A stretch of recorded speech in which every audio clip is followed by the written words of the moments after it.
we touched on having the legends around, but then there's also the element of you're coming onto a team early in your career when there's other guys who have already gone through it. They've already had those few seasons with the Celtics. They've already integrated themselves into the culture.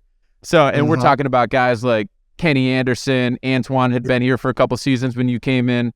What's the process that you experienced as a young guy of like them showing you what it means to be a Celtic? Well, yeah, I'm definitely watching and I'm asking questions. I'm just seeing everybody's habits. When you first get there, you take a look around and you see, yeah, you got these other 10, 12, 13 guys on the team, but you look and you're like, man, who best fits where I'm trying to go? Who habits am I trying to follow?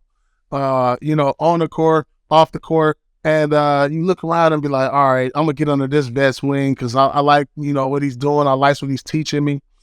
He's really making sense, showing me the ropes. So, early on, it was like Antoine, Dana Barros, was real close to E. Williams. So I took on like 2 or 3 guys where, all right, man, Dana going to be here again. I'm going to get shots up with Dana, man. He can shoot, man. I'm going to get here early. I'm going to work on some posts with Twan. He like, man, you need to get here. And I was always made an emphasis to work under them guys just to kind of see the routine and learn a routine. And once I figured out what my routine was going to be, and that took a few years, because these guys are established pros. Then you look at guys like Kenny Anderson who've been in the league, and you look at the guys who had that longevity too, like Dana and Kenny. Yeah, we had Twan, but he was still learning too as he was going because he was third year. And so I was looking at those guys who had a little bit more time in the league and just kind of see, they've been here for a little while, so I'm going to watch them a little more close and then figure it out. What about from a culture perspective? Because I know, like, I've heard the guys on this team talk about it. I know back in the day, like, Avery Bradley comes in. Those young guys are following your lead. But and I'm talking about, like, on the court, in the weight room, all that stuff. But from a culture perspective, did those vets actually have conversations with you about that? Or is that just something that you learn by watching and being in it and being in that environment? Man, truthfully about the culture, I learned it from the legends. I was in there talking to Bill. I was in there talking to Cornbread. We playing. Them was the guys who created Celtic culture that's going to last forever.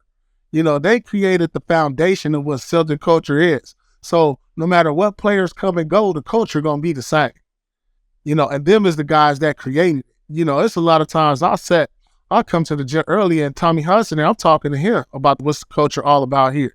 What it mean to be a Celtic, how to lead, so a lot of that came from those guys. What were your biggest takeaways from those convos? Well, I had a lot of great conversations, believe it or not, from just Tommy Heinsohn. I believe that, man. No, listen, he would sit there and talk to me for a long time. And I didn't that much about Tommy. So I started looking him up and I was like, man, Tommy was a beast. Yep. I've been looking like, hold on. He don't get enough recognition as a Celtic great. Like the things he was doing, he was just like telling me, continue to work hard. You got a lot of leadership. I see it in you. You could become a leader of this team one day. You just got to stay focused.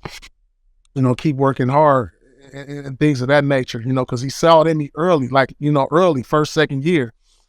And I took a lot of his words and what he used to tell me how I could be effective on the court. He was saying like, man, you need to use this. And like, you get in the mid-range, that's a good spot for you. I mean, it was just constant from Tommy. And it was just like, I soaked it all up. And I give a lot of credit to him because a lot of people, give a lot of credit to Tommy. But Tommy was in my ear a lot more than people think. Something tells me he might have told you to play fast.